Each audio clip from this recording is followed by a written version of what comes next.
Hey Stoic soul. Tonight, we gather as the few who see through the noise, warriors of mind, architects of calm. You wake up already tired. You scroll. You compare. You measure your worth in likes and glances and other people's laughter. Jealousy creeps in, silent and sticky. You replay conversations, wondering who has more, who does less, who gets attention you silently crave. But what if I told you the Stoic doesn't envy, doesn't chase, doesn't even flinch when envy knocks? The Stoics warned what you let in lives in you. Jealousy is the mind's way of letting chaos hold the door. Breathe now. Let's peel back the curtain and answer, one by one, the 10 questions a jealous friend always asks.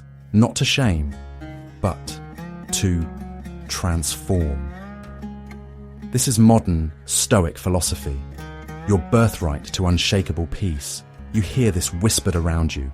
A friend, a colleague, maybe your own insecure voice. Why does it always work out for you? It's never curiosity. It's a confession. Underneath is the ache. Someone else's peace feels like a personally directed affront. You, Stoic soul, become a mirror. They see in you the ease they wish for themselves. But is it really ease? They mistake your stillness for a charmed life, as if you have some secret shortcut, some cosmic coupon code for happiness.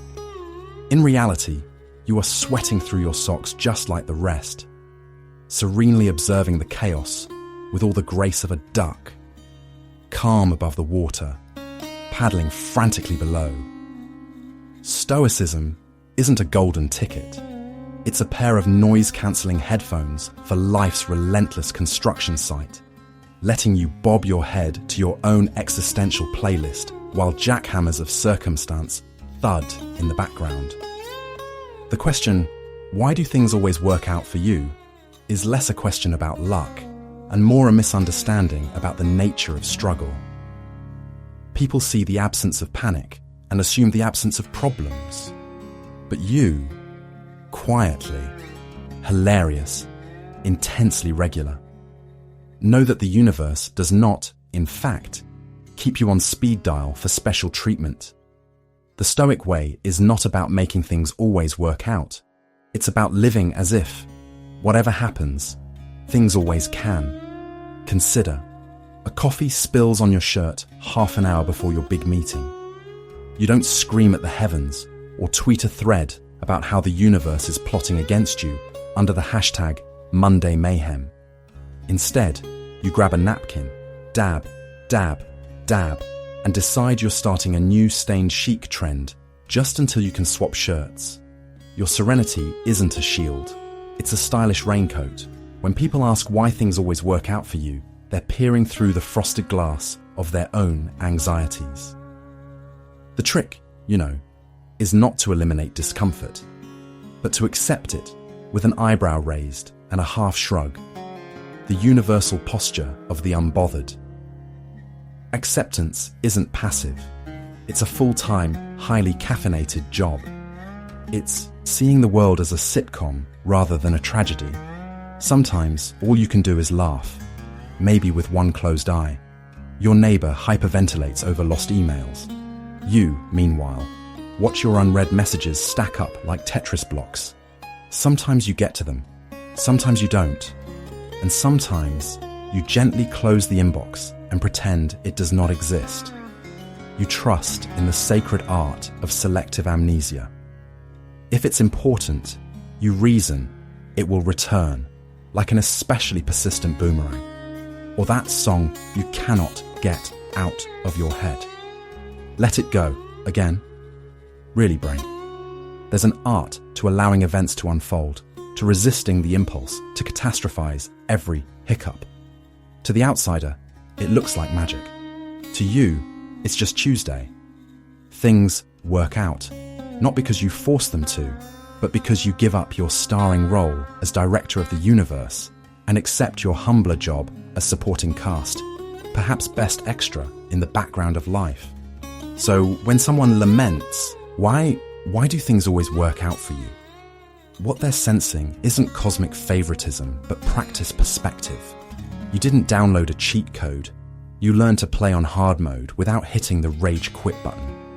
You nurse your coffee, ignore the doomsday headlines, and lean into the knowledge that everything is temporary. The chaos, the calm, the stains. And so things work out for you, in the sense that you work with whatever comes your way, molding inconvenience into comedy, misfortune into mild inconvenience, and existential dread into an odd sort of peace. And on really good days, you don't just survive, you vibe.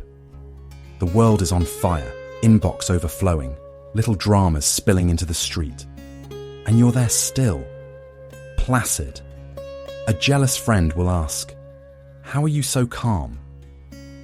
They're not fishing for tips. They want to see if your calm is for sale, if it cracks under pressure. But real calm is built on conviction, not circumstance. Picture your mind as a serene koi pond. Someone just tossed a shopping cart into it. A shopping cart filled with overdue bills, cringeworthy memories from 7th grade, and the unskippable to every streaming show. Yet, the surface barely ripples. Why? Because beneath, you've got Stoic rebar. Marcus Aurelius, ancient Roman emperor and champion of deep breaths, gently whispers from the sediment, "You have power over your mind, not outside events. Realize this, and you will find strength." Marcus didn't have Wi-Fi, but he understood the urges to check the latest disaster on a marble slab, or just doom scroll the latest invasion of the Mongols in the Daily Papyrus. You don't float through chaos by accident. No one is born clutching a tiny bottle of serenity, despite what Instagram tells you. It's built brick by brick on a foundation of reminding yourself, okay, I can't control the weather. I can't control if Greg from IT CCCS the whole department again, but I can how many donuts I inhale in response. The Stoics called it the dichotomy of control. Some things are up to us. Some things manifest on the winds, like a stray pop hit during a silent meditation retreat. Let's get honest, pretending nothing gets to you is a shortcut to indigestion and mysterious eyebrow twitches. Stoics never said, "Don't feel." They said, "Feel it, but don't be ruled by it." Think of life as an improv class, but instead of yes and, you practice, yes, that happened, and here I am, anyway. You can't dodge every falling anvil, but you don't have to perform an interpretive dance for the audience every time your coffee spills. You're allowed to blink, sigh, and let go. Sometimes, real calm looks like gritting your teeth and saving your meltdown for when no one else can see you ugly cry into a pillow.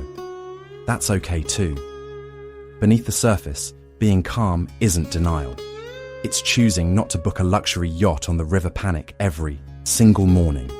Sure, you can RSVP to catastrophes, but do you need to attend every single one?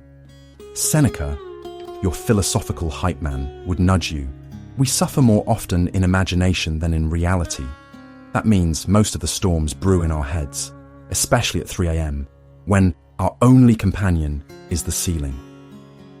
When the world feels like it's glued together with stress and ill-fitting IKEA parts, calm isn't something you display for others. It's what you build for yourself. So when the storms arrive, you can walk through the rain in Crocs and a bathrobe and only slightly flinch. Maybe you don't have all the answers, but you've got yourself. A steady hand, ready to ride out the plot twists with humour. A little perspective. And the kind of smirk Seneca would have worn if he'd ever attended a 2020 Zoom meeting. So, the next time a friend asks how you stay calm when everything's falling apart, you can simply shrug, pour another cup of tea, and say, "Turns out, I don't control everything. But I've trained for this. And besides, I look good in metaphorical life jackets." Envy is a hunger for belonging. Your friend frames it as concern. Don't you ever feel left out? But the Stoic knows this question is about emptiness, not attendance. You're not missing from the party. You're missing nothing because you bring your own completeness wherever you go. Think about the anatomy of FOMO, fear of missing out. Why is it so contagious? Maybe it's those photos everyone's posting. A sea of smiling faces, mysterious drinks in glasses. Some people doing that candid laugh thing as if the universe just whispered a joke only cool people can hear. The Stoic, lying at home in fuzzy socks and questionable pajamas, sees the mirage. It's not that they're not invited, it's that they know attendance isn't the cure for that gnawing itch in the soul. After all, Epictetus never RSVP'd for a toga party, and look how wise he turned out. Now imagine you actually crash the gathering you weren't feeling invited to. You walk in, the music is slightly too loud, chips are tragically unsalted, and you realize half the people here are already scrolling their phones, quietly longing to be in a better place. Maybe your couch. The suspicion dawns. Perhaps none of us fully belong anywhere except in the fortress of our own contentment. Seneca once suggested that what disturbs us isn't events themselves, but our opinions about them. So, tonight's existential crisis is brought to you not by your untagged absence, but by your mind's creative ability to write heartbreak into a party invitation you never wanted. Isn't it curious how envy feels like hunger, but rarely fills you? You want what others possess not because you need it, but because you believe acquiring it will cement your value. That's when the Stoic raises an eyebrow and says, "Congratulations, you've just outsourced your self-worth." Suddenly, you realize keeping up with the Joneses isn't a race, it's hamster wheel cosplay, and you never even got the whiskers. There's a reason Marcus Aurelius didn't lust after his neighbor's chariot, or lose sleep because Brutus was trending on imperial Twitter. The emperor had palaces, but knew that peace was portable, carried inside like spiritual Wi-Fi. External things are neutral. Only your thoughts about them install friction or furnish joy. To feel left out, you have to first believe there's a right place you're not occupying. The Stoic calls bluff. You're the guest of honor in your own mind, and the DJ can't start until you arrive. So, the next time you sense that pang, when the group chat is lively without you, or co-workers huddle in laughter about you had to be there moments, pause. Imagine Epictetus gently placing a wisdom burrito in your hands. You can't be late to your own existence. Your worth is intrinsic, not an RSVP slot in someone else's experience. Now take a deep breath. Consider yourself an exclusive club, fiercely selective with membership. The only criterion, liking yourself enough to stay in. Anyone can host a party.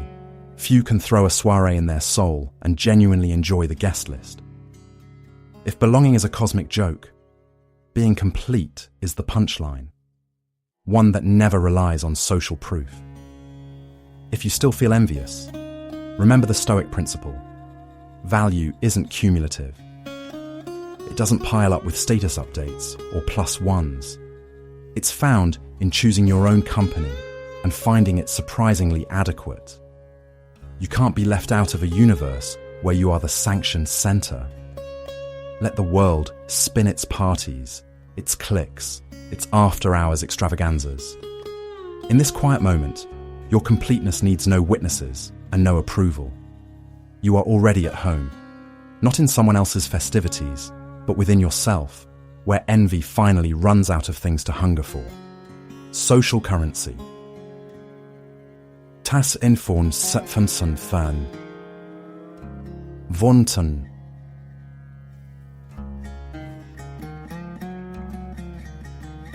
Inflation. Aren't you worried what people think? The jealous friend prays at the altar of opinion. The Stoic doesn't. You know, opinions are shadows, cast by people standing in their own confusion. Let's walk through a day in the life of Averagus Maximus, noble Stoic gladiator and reluctant attendee of modern office meetings. You, averages, stand tall in the break room, valiantly wielding a coffee mug. Someone asks, "Did you see what Dave wore to the meeting?" Everyone snickers.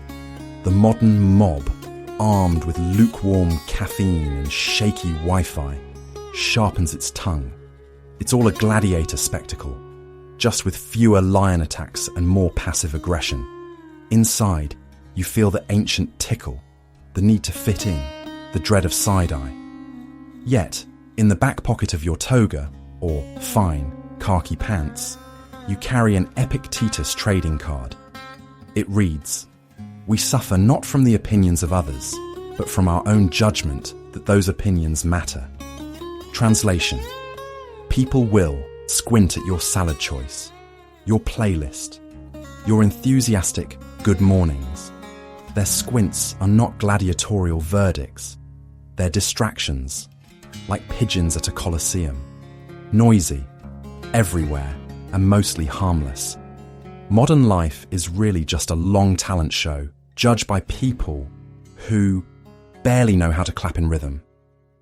If you live for cheer, you'll dance yourself to exhaustion. If you wait for the perfect applause, you'll stand motionless at life's big finale.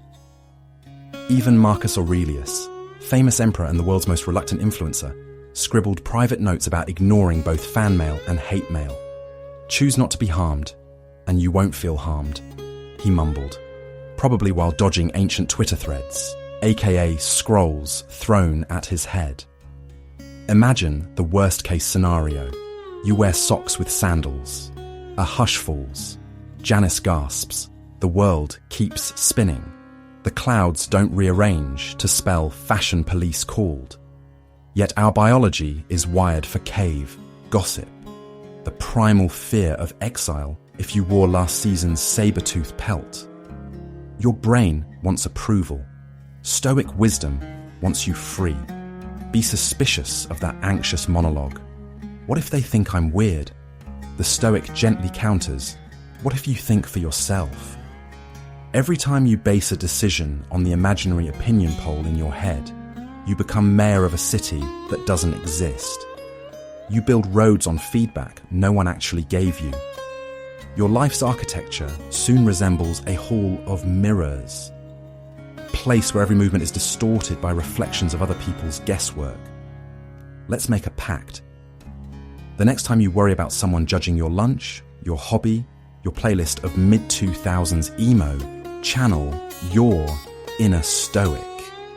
Remember, the world is a busy market, and most people are far too focused on their own stalls of insecurity to price gouge you for yours. When you detach from the jury of random acquaintances, you become your own silent hero, calm in the calm, knowledge that opinions are just background noise. Laugh at the spectacle, wear the socks, wave to the pigeon fans, and nod to Marcus. Their business is not my business. Life is much lighter when you stop signing up for talent shows you never wanted to enter. The urge to blend in is the urge to disappear. Why don't you try harder to fit in? They ask, mistaking your contentment for stubbornness.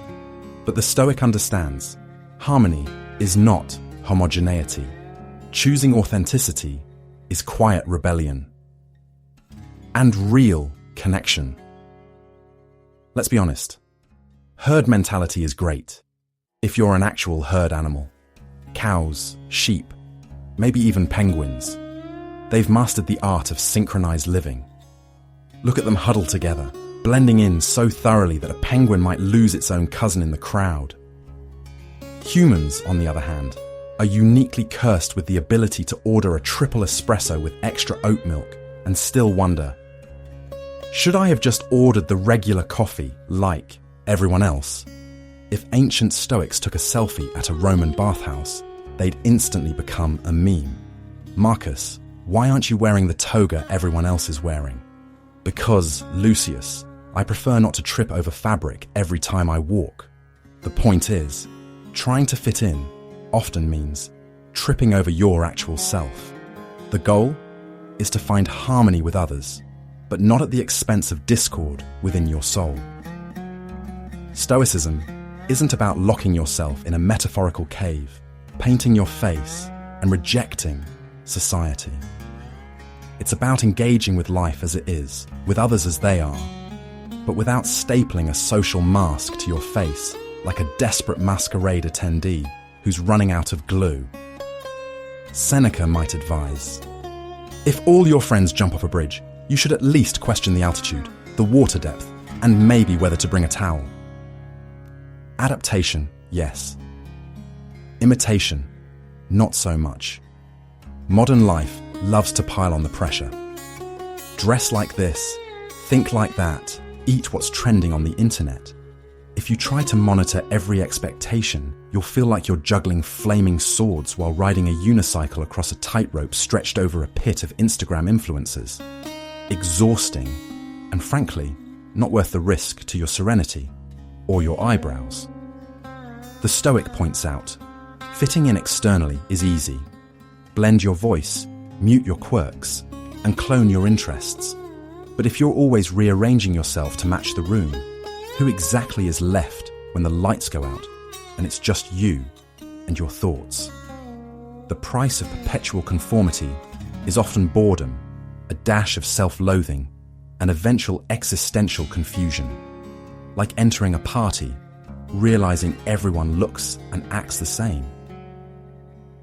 And suddenly wishing the Wi-Fi was stronger so you could sneak away and binge lectures on ancient ethics. So, what does it mean to belong? The Stoic knows that real belonging isn't a costume party. It's the slow trust that comes from showing up as yourself, even if your self is slightly awkward, maybe offers too many fun facts about Marcus Aurelius, and occasionally snorts when laughing. The connections that matter are forged from honesty, not imitation. You find your true tribe, or even just your true friend, by living openly, trusting that the right company will draw near, precisely because you weren't hiding. Here's the irony. The more you stop trying to fit in, the more people are quietly drawn to your peace. Authenticity is magnetic in a world fixated on filters. It whispers, you too can relax. The Stoic sips tea at the edge of the crowd, not in silent judgment, but in amused observation, marveling at the parade of people so busy fitting in, they barely notice the warmth of their own company. So next time someone wonders aloud, why don't you try harder to fit in? Smile, gently, serenely, as if you know a secret about happiness you're not obligated to explain. In the grand Stoic tradition, maybe let them think you're just a little bit odd. After all, it's better to stick out for integrity than to dissolve into the soup of sameness. Be the basil leaf, my friend, not the boiled potato. Jealousy is obsessed with scoreboards. How can you not care about winning? Echoes in the room. But the Stoic plays a different game. Mastery over the self, not others. Your detachment confuses them, but it also tempts them to question their own scoreboard. The world around you is built on constant comparison. There are leaderboards for offices, competition for parking spots, even family members drafting secret PowerPoint presentations on best sibling of 2024. It's easy to get sucked in, a little victory here, a humble brag there, and suddenly you're just another gladiator in the Colosseum of validation. But somewhere out there, there's a person sipping tea, scrolling past someone else's vacation photos, unmoved. That's you, in full Stoic mode, unimpressed by gold medals, unimpressed by Greg from HR's unsolicited running stats. Caring less about winning isn't apathy, it's a superpower. It's realizing that winning often means playing someone else's game, with rules you didn't write and prizes you don't actually care about. The Stoics, a rambunctious bunch of ancient philosophers, saw life as a training ground for character, not an arena for applause. Epictetus never flexed for the gram. Marcus Aurelius didn't ask the Senate to smash that like button. Their scoreboard was internal. Did I act with virtue today? Did I control what was mine to control? People look at you funny when you shrug at their scorekeeping. Aren't you worried you won't get ahead? They ask. But they don't realize the punchline. You already are. Because you get to decide what ahead means. You don't have to constantly update your highlight reel. And you certainly don't have to narrate an epic win at the salad bar because you found the freshest lettuce. The Stoic sees the absurdity. That our value cannot be tallied up and compared, no matter how many participation trophies our mums still keep in the attic. Uncaring doesn't mean joyless. It means smiling playfully when passed over, and winking at the universe when someone else claims the prize. It means knowing that inner peace is never awarded at a ceremony with confetti cannons. Your reaction, unhurried, unbothered, becomes its own gentle protest.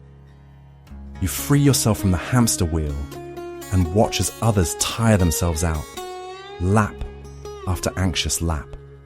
And in this detachment, a new kind of curiosity is born. Why am I chasing this? Who says I need to win? Who moved my cheese? And is it even cheese I want? You realize how many trophies are plastic and how much of the competition is just noise. Like the neighbor's dog, loudly guarding their patch of grass, never asking if another patch would do just as well. You become harder to manipulate. You laugh when others try to provoke your ambition with clickbait or rope you into pointless rivalries. Your contentment is downright subversive. It's as if you discovered a secret button under the table that mutes envy, praise, and the urge to one-up. The scoreboard flickers and vanishes. The only real opponent is yourself, and some days even that opponent is invited out for coffee, not combat. Imagine being so free that you can root for others and even lose delightfully. Stoic wisdom is not about never feeling competitiveness, but about guiding it like a gentle stream, not a fire hose. You train yourself to see each day as practice, each loss as a chance to master patience, and each win as a fleeting bonus round. The paradox is, the less you care about winning, the more you win, because you get to savor what truly matters: peace, presence, and the quiet thrill of playing a game that nobody else knows is even happening. The friend wants to. It hurts, so I'm not alone in my lack. The it hurts, so I'm not alone in my lack. The Stoic response: abundance lives in acceptance, not competition. Picture this. You're scrolling through your feed at midnight, bathed in the gentle blue light of comparison, heart rate accelerating. Every time, congrats on the promotion, or we bought a villa in Tuscany, pops up. Your thumb hovers. Is it possible to sprain a muscle scrolling through other people's highlights? Stoic wisdom offers a gentle, eyebrow-raised, nope. The sage Marcus Aurelius probably never envied Brutus for owning more tunics, and if he did, he just journaled about it and moved on. Competition might seem like the oxygen of progress in our wired-up world, but the Stoics remind us, someone else's windfall is not your loss. Their slice of cake doesn't mean your plate is empty. If your inner voice whispers, "Why not me?" try countering it with, "Why not them?" Or more daringly, "Isn't it lovely that good things are happening, even if I'm not wearing a laurel wreath today?" Yes, your own mum will still ask why you haven't won a Nobel Prize. Thanks, mum. But that's her business, not your measure of peace. Imagine Epictetus at an Instagram brunch, quietly sipping black coffee while everyone else snaps photos of their avocado toast. Someone crows about a job offer, another posts gym selfies with hashtags like grind never stops. Does Epictetus care? He's seen enough emperors fall and comets pass for this to impress him. He'd probably say, envy is wishing for another's highlight reel without living their blooper reel. Their journey began somewhere completely different, Don't compare your cozy starting line to someone else's shiny photo finish. Let's be honest, life isn't a supermarket sweep. The universe doesn't run out of accomplishment, tokens, if you cheer for others. If you've ever celebrated a friend's victory while secretly wishing for your own, congratulations, you're human. You're practically a philosopher already. The trick, according to Seneca, who somehow found time to write plays, run the treasury, and practice stoicism without tweeting about it, is to turn moments of envy into meditation on your own values. Do their wins truly align with the life you want? Or are you just swept up in the thrill of someone else's applause? Competition, stripped of malice, can be a gentle nudge towards self-improvement. But taking it personally, that's like arguing with the weather because someone else's clouds look fluffier. Instead, cultivate mudita, the pleasure in another's happiness, the rare art of enjoying someone else's highlight without needing it for yourself. Play the applause soundtrack for others loud enough that you can eventually hear it for your own quiet triumphs, like remembering all your passwords or turning off the oven before burning the cookies. Stoics agree, the one thing always in your control is your attitude. The world's lane markers are arbitrary. Your lane is yours, and no one else is running in it. That's not just an Instagram quote, it's a lifestyle. When others speed ahead, wish them well. When it's your turn, accept the cheers. When you're lapped, wave. The best finish line is peace with wherever you're standing, even if it's on the sidelines, perfecting your slow clap. And if all else fails, remember, the Greek philosophers didn't have LinkedIn. If they found contentment without endorsements, so can you. FOMO is the anthem of the jealous. Aren't you afraid of missing out? You're asked, as if presence is a party you never attend. The Stoic knows, all you ever miss is the illusion of satisfaction. True belonging is here and now. Let's get real.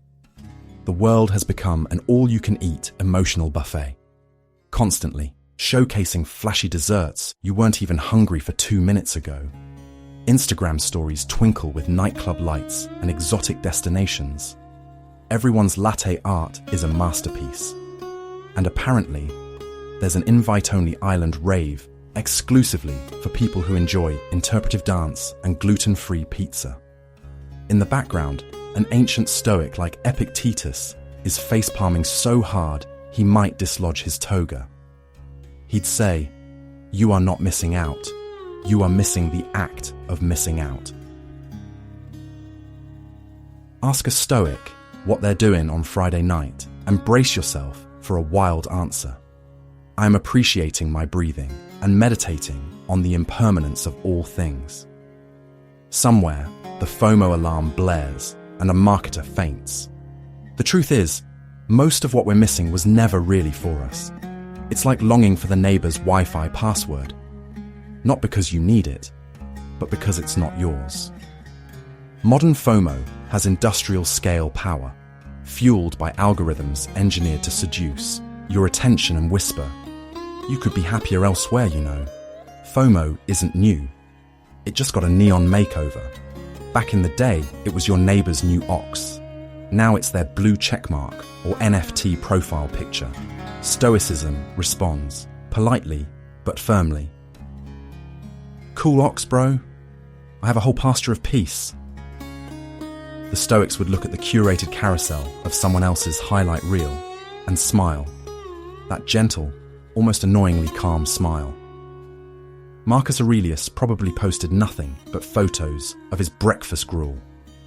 Caption: "It's just gruel, but it's mine." Because in the Stoic mind, to miss out on externals is nothing compared to missing out on your own life, your own moment. Let's play a game. Imagine there's a cosmic scoreboard tallying all the things you didn't do today. Not at that concert, didn't taste that taco, never learned to yodel underwater. Congratulations.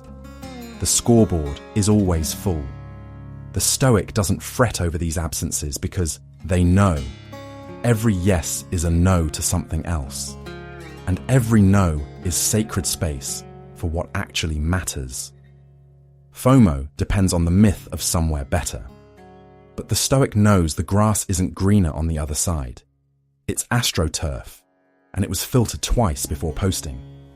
The more you chase after what's not in your hands, the more you drop what already is.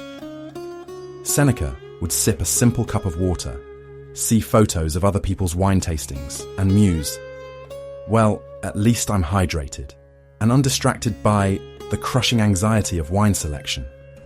Missing out is freedom in disguise. Imagine all the calamities you've bypassed by staying home. Surprise karaoke, elaborate small talk, and the ever-present risk of being added to a spontaneous group chat about cryptocurrency. The Stoic delight lies within your circle of control, not where you could be, but where you actually are. What if you're not being left behind, but simply choosing your own path? One paved with intentionality and peace rather than stampeding after the next big nothing. FOMO is an empty rumor, a phantom haunting the indecisive. Instead, summon your inner philosophical bouncer.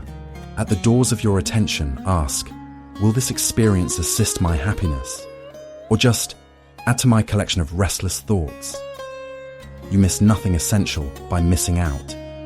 In fact, you might be gaining everything: presence, calm, and the radical satisfaction of being where your feet actually are. Besides, no one ever lay awake at night thinking, if only I'd attended more networking events and posed with more artisan donuts. The Stoic doesn't chase every invitation. They RSVP yes to themselves. Why don't you hold grudges? They ask, surprised, as if your capacity for letting go is a trick. But the Stoic sheds resentment like old skin. To linger on past wounds is to poison your own well. Forgiveness is not weakness, but sovereignty. Picture a wise owl in a tweed jacket. Yes, just roll with it. Sitting on a tree branch, gazing serenely down at a gathering of squirrels, engaged in an epic grudge match over an acorn from 2016. The owl, ancient and unflappable, blinks twice and wonders, why voluntarily carry an emotional backpack filled with bricks?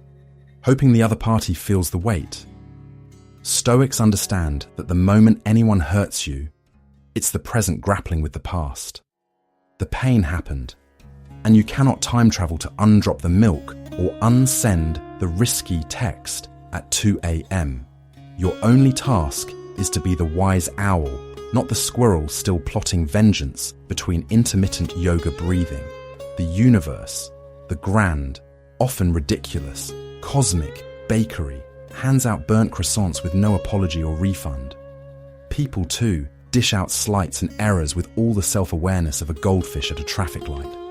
Holding grudges gives your precious mental space, your one-bedroom condo, atop your shoulders, over to people who may not even pay a rent, let alone acknowledge their crimes against your spirit. Refusing to hold a grudge is like Marie Kondoing your soul. Does this resentment spark joy? No. Out it goes, preferably into the recycling bin, because even disappointments deserve a chance at transformation. The old injury, if left alone, becomes compost for wisdom and humour. Grudges just rot and attract emotional raccoons. Let's be clear, forgiveness does not require a confetti cannon and a group hug with everyone who ever wronged you. It's not about handing out free passes. It's about declining to tour the museum of your own pain over and over. Holding on to a grudge is renting your mind to memories that never water your mental plants or clean up after themselves. That petty argument you replay every night, it's not paying utilities. When Epictetus was told off by someone in the marketplace, he shrugged, internally thinking, that was their opinion. I can choose mine. That is the classic Stoic power, A move, selecting your mental playlist and skipping over the tracks that scratch or skip. Imagine customizing your own Spotify saga, but instead of bops and bangers, it's empowering inner monologue and a refusal to let the bass drop on old grievances. Scientists now agree that holding grudges is bad for your health. Sure, you might burn a few calories from clenching your jaw or pacing around thinking up devastating comebacks, but the stress floods your system with cortisol, and you risk meeting your end as the oldest, angriest raisin alive. Stoicism, on the other hand, is essentially emotional intermittent fasting. You refuse to snack on resentment and instead preserve your energy for what truly nourishes you. Imagine someone wronged you, perhaps by licking your last ice cream or sending an all-caps email. You feel the first spark of indignation, but then you pause. Is this worth your peace? Marcus Aurelius himself would probably say, "Let them have their mistaken judgment. I still have my reason, and my half-melted pint of mint chocolate chip." What's left after you put down the weight of the grudge is astonishing. Lightness, freedom, the ability to sleep deeply with the serene confidence of a house cat sprawled across the warmest patch of sunlight in the universe. You too can sprawl contentedly across the sunny windowsill of life, unburdened, dreaming not of past injustices, but of future triumphs and croissant-shaped clouds floating by. So, when you next meet the person who wronged you, at the queue for bad coffee or the elevator in your building, nod with the regal air of someone who's already upgraded their soul's firmware. Let them keep their grievances. You have composted yours into wisdom, and there's nothing more liberating or quietly hilarious than that. Jealousy is rooted in scarcity. What if you lose everything? The friend whispers, projecting their own secret fear. The Stoic smile is quiet. You know you own nothing, but your reasoned choices and that which you cannot lose is all that ever mattered. Imagine this. You awake one morning and discover you have lost your job, your favorite mug, your Wi-Fi, and your spot in the algorithmic recommendation queue. It's not just financial ruin, it's the existential hit. How will you socially survive without that one mug with the snarky quote, "The vessel of all your wisdom juice"? As you stand in the kitchen, staring emptily into space, the mind wants to spiral. Cataclysm, chaos, game over, it whimpers. But the Stoic tradition is less about melodrama and more about asking different questions. Not why me, but what remains within my control. Am I truly only the sum of my latte budget and my followers? Or am I something deeper? The silent witness, the calm in the uproar, the Jedi of not taking things personally. Zeno would probably peek over your shoulder and say, "Did you really think your power lay in your kitchenware?" Loss, in the Stoic sense, is cosmic decluttering. A bit like your mum coming in and throwing out all your childhood toys for your own good. The universe is just removing the props. What if, instead of crisis, you called it opportunity? Not opportunity in the LinkedIn inspirational sense, but the uncanny freedom in having nothing left to lose, nowhere to fall but into yourself.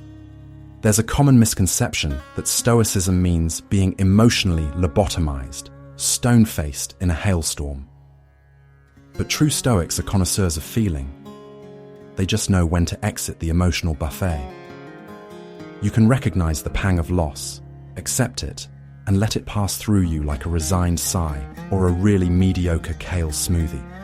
The point is not to avoid mourning, but to realize the only lasting treasures are the habits you choose, the perspective you keep, and the laugh you find in the rubble.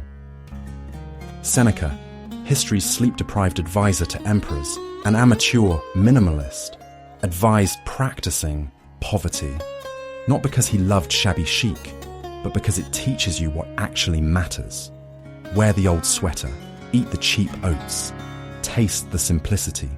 Your joy or disappointment remains, hilariously, an inside job. The universe can repossess your comforts but cannot snatch your self-respect. And nobody, not even the IRS, can audit your attitude. When we lose everything, we're offered an awkward freedom, like showing up to a costume party in plain clothes. At first it feels wrong, exposed, out of artifice. Then, there's a strange relief. You're allowed to be just yourself, no embellishment needed. Most of what we fear to lose are things, roles, labels, or a certain curated pixel-perfect identity. Remove those, and what remains is undressed humanity. So, when that little voice starts muttering, what if it all vanishes? Thank it. Tuck it in with a cozy blanket and let it rest. The real you couldn't be misplaced if you tried. After all, you weren't your possessions. You were the meaning you gave to impermanence. The gentle joke you whispered to yourself when life tumbled the Jenga tower. Becoming a Stoic is realizing that losing everything is not the end, but just another plot twist. The universe's way of saying, bet you didn't see that coming. Got a wisecrack for this one? Pause. Reflect. Let the silence settle. You have just passed through 10 storms, but did not yield your peace. That's what Stoicism is.